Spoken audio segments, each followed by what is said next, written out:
Speaker हैं आपके Punjab assembly के मलिक अहमद खान साहब, उन्होंने आज मेरे ख्याल है कि गालिबन गुफ्तगू की है, प्रेस कॉन्फ्रेंस किया उन्होंने आज। तो वहाँ पे उन्होंने कहा कि मैं हाउस में फहश इशारों की इजाज़त नहीं दे सकता। तो ये ज़रा देख भी लें, साथ साथ ज़रा चला दें जी ज़रा, ताकि मैं राना एहसान साहब से कुछ इस बारे में सवाल भी कर लूँ। अच्छा, ये ज़रा देख लें आप, ये हमारे बड़े काबिल एहतराम हैं अता तारड़ साहब, अब वफाकी वज़ीर हैं। ये पंजाब असम्बली है ना, ये पंजाब असम्बली है, ठीक है। अच्छा जी, ये आज का बयान है मलिक अहमद खान साहब का कि मैं हाउस में फहश इशारों की इजाज़त नहीं दूंगा। मलिक साहब भी बड़े काबिल एहतराम हैं, अता तारड़ साहब भी बड़े काबिल एहतराम और बड़े काबिल शख्स भी हैं।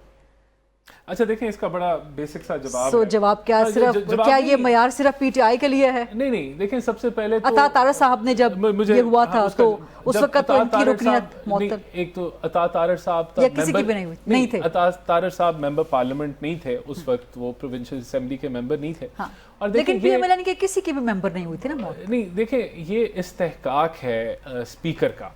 अगर कोई पार्लियामेंटेरियन उस तरह की हरकत करे जो कि गैर पार्लियामानी हो, गैर जमहूरी हो, तो उसके ऊपर ये जो है, जो रूल्स और प्रोसीजर्स हैं वो अलाउ करता है स्पीकर को कि वो ये एक्शन लें जो मलिक अहमद साहब एक्शन ले रहे हैं।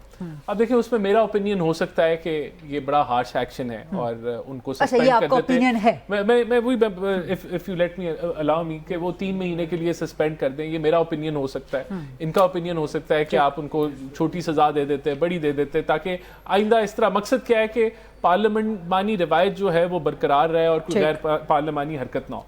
लेकिन क्योंकि मलिक अहमद साहब इस वक्त स्पीकर ऑफ द हाउस हैं, कस्टोडियन हैं, तो उनको ये लगा होगा, जो भी उनको लगा, उन्होंने ये एक्शन ले लिया, तो ये एज पर रूल्स और प्रोसीजर। सिर्फ पाकिस्तान तहरीक इंसाफ के साथ क्यों है? माजी में पीएमएलएन भी करती रही है एहतजाज, एहतजाज के नाम पे शोर शराबा, पीपल्स पार्टी भी करती रही। के जो स्पीकर थे, अगर वो समझते कि उन्होंने ये एक्शन अपना इस्तेहकाक इस्तेमाल करना है, वो कर सकते थे। मैं पर्सनली आपको बता रहा हूँ कि मेरे ख्याल से it's too harsh.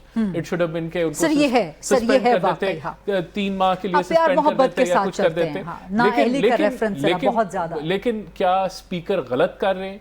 As per rules and procedure गलत नहीं कर रहे, उनका इस्तेहकाक।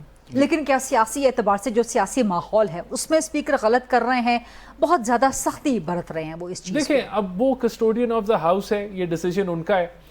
जो उन्होंने उधर जो जिस तरह का लबो लहजा इस्तेमाल किया, जिस तरह के इशारे किए, वो नहीं होने चाहिए थे, उस पर उन्होंने एक्शन ले लिया। मैंने तारड़ साहब का भी चला रहे हैं, वो मेंबर ही नहीं है ना, वो मेंबर हो चाहे ना हो, असेंबली का फ्लोर तो है ना। असेंबली का फ्लोर भी नहीं है, वो गेस्ट लॉबी के ऊपर है और वहां असेंबली का फ्लोर ही वो जो स्पीकर होता है, स्पीकर वो ले सकते थे एक्शन, उस वक्त वो ले सकते थे अगर लेना चाहते। लेकिन मैंने आपको अपना ओपिनियन दे दिया कि मेरे ख्याल से it is a bit too harsh. ये अगर उनको कोई सस्पेंशन कर देते तो वो ज्यादा बेहतर। अच्छा, इस पे दूसरा, मैं सेनेटर शहादत साहब आपसे भी इसका जो है ना व्यू पॉइंट लूंगी, लेकिन राना साहब इस पे फिर दूसरा ये भी सवाल जन्म लेता है ना कि मरकज में आप मुज़ाकरात की दावत दे रहे हैं, असेंबली के फ्लोर पे वज़ीर आज़म साहब जा रहे हैं और वहाँ असेंबली के फ्लोर पे आप उनके खिलाफ नाअहली के रेफरेंस दायर कर रहे हैं, तो ये दोहरा मयार क्यों है? नहीं, देखिए, दोहरा मयार नहीं है, इसको आप कहेंगे एक इंसिडेंट हुआ पंजाब असेंबली पे, जिस पे स्पीकर ने समझा अपने इस्तेहकाक के मुताबिक कि उन्होंने एक्शन लेना, उन्होंने एक्शन ले लिया। लेकिन दूसरी तरफ जो है, एज अ जमात हमने तो कभी दरवाजे बंद ही नहीं किए मुज़ाकरात के। प्राइम मिनिस्टर शहबाज शरीफ ने हमेशा दरवाजे वो खुले रखे हैं और इनको हमेशा दावत दी है, बातचीत की दावत दी है। अभी भी गए, जब बजट के दौरान खुद जाके हाथ मिलाया, कहा कि आप मुज़ाकरात के अंदर आए, तो वो तो इट स्टैंड्स। वो जो इंसिडेंट है वो एक इवेंट हुआ, उसके रिजल्ट में वो कुछ हो रहा है।